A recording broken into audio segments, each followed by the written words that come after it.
New York acquired 3-and-D specialist OG Anunoby and 2 other players from the Raptors in exchange for R.J. Barrett, Emmanuel Quickley, and a 2024 second-round pick. SA, talk to me. You like the trade? I'm not moved. I'm not moved. A team down 29 points in a finals game in the third quarter in Madison Square Garden. And somehow the Knicks come back and win on a tip-in with 1.3 seconds left. The biggest offensive rebound in franchise history, maybe in finals history.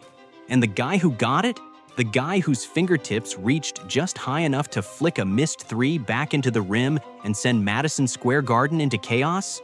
That's OG Anunoby, the 23rd pick in 2017. The guy half the league forgot existed for most of a decade, and the player whose game he was supposed to grow into. The comparison that's been following him around since before he ever played an NBA minute? Kawhi Leonard. Let's go back to June 2017. The draft is in Brooklyn. There's a 19-year-old kid from Jefferson City, Missouri sitting in the green room, and he's not exactly a household name. Most casual fans watching at home have no idea who he is. He played 2 years at Indiana, tore his ACL in January of his sophomore season, and basically disappeared from the floor for the rest of the year. On paper, that's a red flag. Teams don't love spending first-round picks on guys recovering from major knee surgery, especially guys whose offensive game is still mostly theoretical. But scouts had seen enough of him before the injury to know what they were dealing with physically. A reported wingspan in the 7'2" range on a 6'7" frame, standing reach of nearly 9 feet, a guy who could guard small forwards, power forwards, and switch onto guards without missing a step. Defense wasn't a projection with this kid. It was already there, fully formed, at 19 years old. And then there was the comparison. It showed up in multiple scouting reports, almost like the writers had all read the same memo. A little touch of Kawhi Leonard in his game. Drawn comparisons to superstar Kawhi Leonard.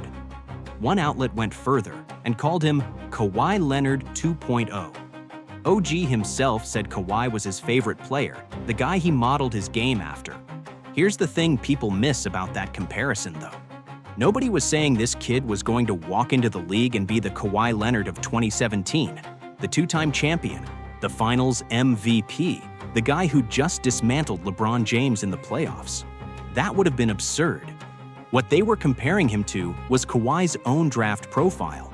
6 years earlier, in 2011, Kawhi Leonard came out of San Diego State as exactly this kind of player. Elite physical tools, suffocating defense, an offensive game that was raw, unrefined, and honestly kind of ugly. Draft Express's old report on Kawhi pointed out he shot something like 31% from the field on jumpers in college. Nobody thought Kawhi was going to become one of the most efficient scorers alive. He just did, over years, through obsessive work in the gym. So when scouts looked at this Indiana kid with the gigantic wingspan and the broken jumper and said, a little touch of Kawhi Leonard, what they were really saying was, here's the starting point, here's the shape. What he becomes from here is up to him, and up to whatever team is patient enough to let it happen. He fell to 23rd overall. The Toronto Raptors took him, 23 picks, and almost nobody outside of Toronto was talking about OG that night. His rookie season, OG is exactly what you'd expect from a 20-year-old with a torn ACL a year removed. Limited minutes, mostly off the bench, flashes of defensive ability, but almost nothing on offense. He starts one game that November, 16 points, his first career start. And there's a brief moment where people go, okay, maybe there's something here. But it's buried in a crowded Raptors roster that's chasing a championship with DeMar DeRozan and Kyle Lowry at the top. Then comes the trade that changes everything for Toronto and almost nothing for OG. Summer of 2018, the Raptors send DeRozan to San Antonio for Kawhi Leonard, the actual Kawhi Leonard, the guy whose game OG had been compared to since before he ever played a pro minute, now walking into the same locker room. For one full season, the comparison and the real thing exist side by side, and it's almost cruel how that season goes for OG. He's hurt for chunks of it.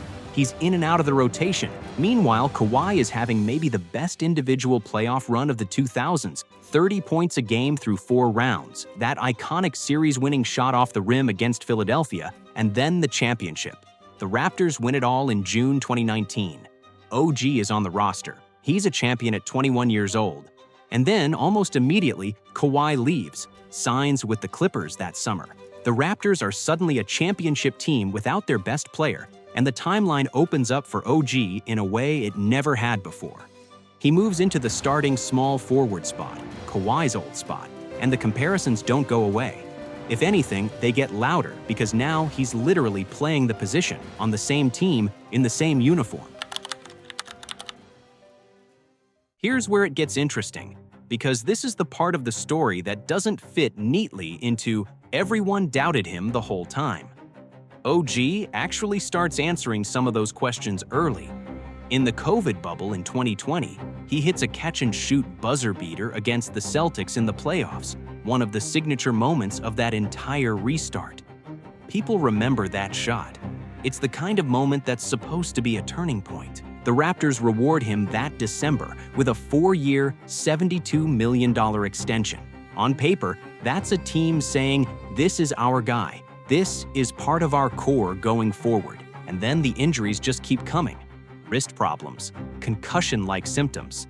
Across his time in Toronto, OG almost never plays a full, healthy 82-game season. He's good when he's out there. By 2022-23, he's averaging close to 17 points a game. He leads the entire NBA in steals. He makes his first all-defensive team, becoming the first British-born player and first Raptor to do that.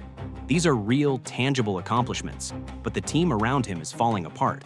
Toronto trades away pieces, slides toward a rebuild, and a guy putting up legitimate all-defense, near 17 points a game numbers on an expiring contract, becomes exactly one thing in the eyes of 29 other front offices: a trade chip. By the end of 2023, the conversation around OG in basketball media isn't, "Is this guy the next Kawhi Leonard?" It's, "Where is he getting traded, and what's Toronto going to get for him?" The comparison that scouts wrote about in 2017 has basically evaporated from the conversation. 6+ years in, and the guy with the Kawhi Leonard wingspan and the Kawhi Leonard frame is mostly known now as a really good role player who can't stay healthy on a team that doesn't want him anymore. December 30th, 2023. This is the date everything pivots. The Knicks and Raptors complete a 5-player trade. New York sends R.J. Barrett, their former number 3 overall pick, a kid literally born in Toronto, heading home, and Emmanuel Quickley, a 6th Man of the Year finalist, to the Raptors. In return, the Knicks get OG, plus a couple of role players in Precious Achiuwa and Malachi Flynn. What actually happens next, though, is one of those situations where the value of a trade only becomes obvious in hindsight. OG steps into a Knicks lineup next to Jalen Brunson, and almost immediately, it clicks. Within about 10 games, he's setting Knicks records nobody had touched in years. He re-signs that summer instead of testing free agency. And in his first full season in New York, he posts a career-high 18 points a game with nearly 5 rebounds while shooting close to 48% from the field and over 37% from 3. Suddenly, the player who'd been written off as just a 3-and-D guy is doing something different. He's not just guarding the other team's best perimeter player every single night, although he's still doing that at an elite level. He's scoring efficiently from all 3 levels in a featured role next to one of the best guards in basketball. The shooting numbers that 2017 draft profiles flagged as a major question mark, they're not a question mark anymore. They're a strength. And here's where that old Kawhi comparison starts to mean something completely different than it did in 2017. Back then, it was about potential, about a frame and a skill set that could turn into something special if the work got put in. By 2024, 2025, it's not potential anymore. It's the actual thing.